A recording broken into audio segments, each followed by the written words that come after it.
So my name is Mike Fehrman. We've had the Portage in Maine here for just over a year. It's their 4028 model. We went from this, we used to have a different brand. It was a gasification brand, and it was inside of our shop. This one here is just a standard conventional. Really good luck so far with it. As I said, we've had it about a year now. Pretty much just throw wood in and let it burn, and that's pretty much our time. So it was about 12 hours since we put anything in it. We've got a little bit of a coal bed going right now.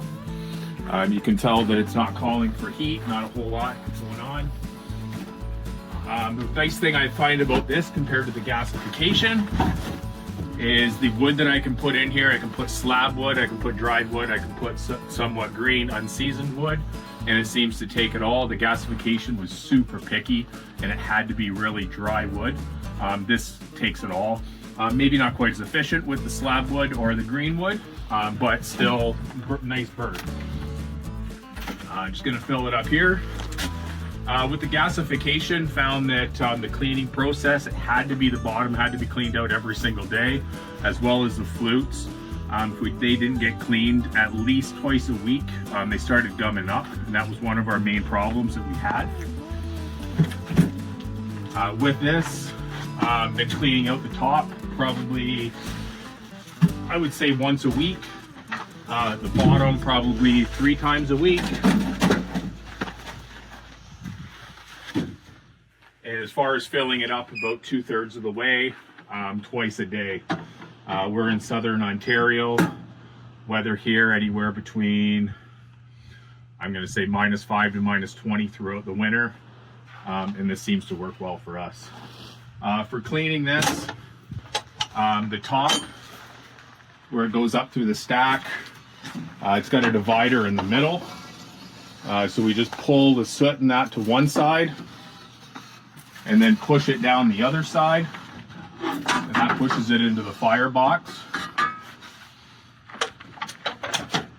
And then to clean out the bottom, it's pretty simple here. There's a tray that gets pulled out. You can tell it's been a couple days. I probably should have done this for this. But then put it in. And then just because it is pretty full, just going to make sure there's no more. Just a little bit there.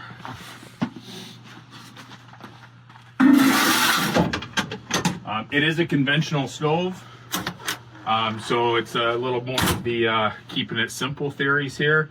The other one that we had did have a PLC, programmable logic controller.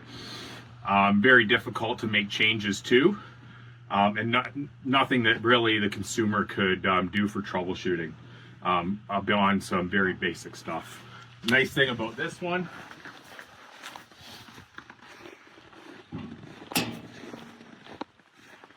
as far as the electrical goes, extremely simple. It calls for the fan, on-off switch, temperature controller.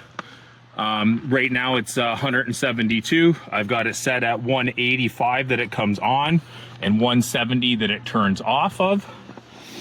And then we're just running off a single pump through to heat the house as well as the shop. Our house is about 1,700 square feet. Our shop is about 2,000 square feet, and it heats both of them without any kind of problem at all.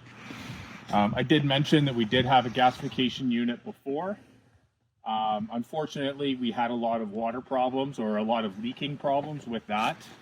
So one of the big selling points of the Portage in Maine that really got to me, being I have been a millwright for about 20 years now, one, the simplicity of a lot of the unit, as well as with this unit, you can actually take it apart as 2 parts, the firebox at the bottom, and then the water at the top. So if there is a problem, it can be unbolted and swapped out as far as the top goes. When I tried to swap out the water box on the old unit that I had, they actually wanted as much for just that part as it was to buy a whole new system. So that was one of the major factors that had me looking around instead of repairing. definitely would prefer to repair something as opposed to buy something new. I believe that's about all. Simple as far as the water goes as well. Little gauge at the top. Just to show what it's at. And then the other thing with the cleaning out that I didn't show before I emptied it is just a shaker, just to make sure that you've got all the stuff falling through. Okay.